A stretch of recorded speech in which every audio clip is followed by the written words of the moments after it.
Thanks, Laura. London's Mayor Sadiq Khan has warned commuters that staring can be a form of sexual harassment, along with catcalling and cyber flashing. Which I had to get a definition of, so we'll talk about that in a moment. But posters like this, you can see over our shoulder there, are being used to warn public transport users across the country that intrusive staring will not be tolerated. So should staring be a crime? We're joined by journalist and gender historian Dr. Zoe Strimpel, who says the idea of staring being a crime is insane, and comedian and activist Kate Smurthwaite, who says staring shouldn't be played down.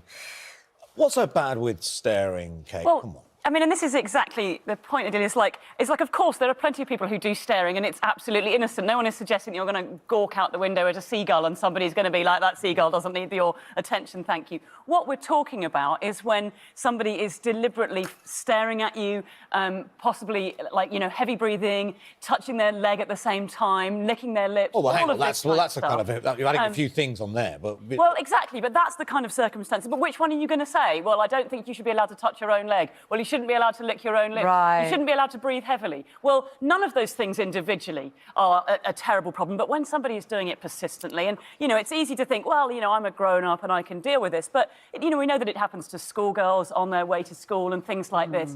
It is a crime. Harassment is already a crime. If you know that what you're doing causes harassment, or if you objectively should know that it would cause harassment. So it's not a question of you're not allowed to, you know, look along the row and go, didn't that woman used to work with me? She looks familiar. It's a question of if you're doing this repeatedly for a long time in a way that is obviously intended to make people feel uncomfortable, then it is harassment, and there is the potential for something to be done about it.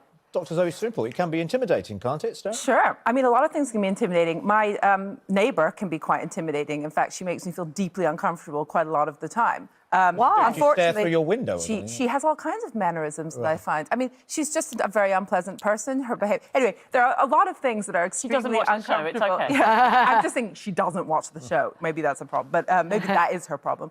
But when I saw this poster, I thought, seriously, this is what TFL is now weighing in on? This is what Sadiq Khan is now weighing in on? Women are raped, and, you know, very few of these, you know, rape allegations are actually followed up and then lead to prosecutions. Women are being groped, they are being physically assaulted, they're being murdered. They're having basic, you know, issues with violence that are, like, barely taken care of.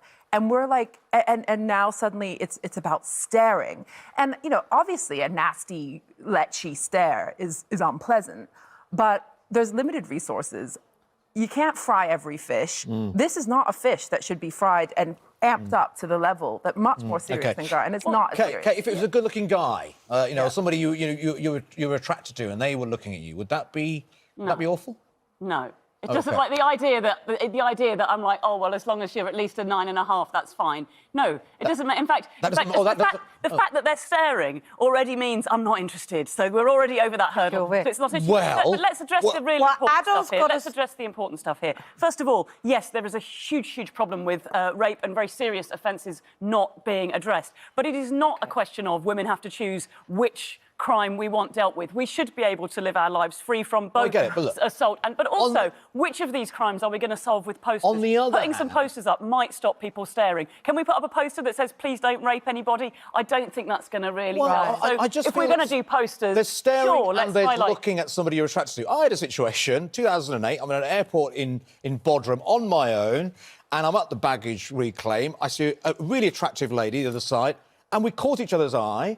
And I think we ended up looking at each other. We were staring at each other. And as we were walking out... Was it intrusive staring, or was it super welcome staring? I don't know. How are the grandchildren? How would you describe it? I was staring at her, waiting for her to look at me. So she looked at me, and then as we walked out, we sort of ended up next to each other. I asked for a number.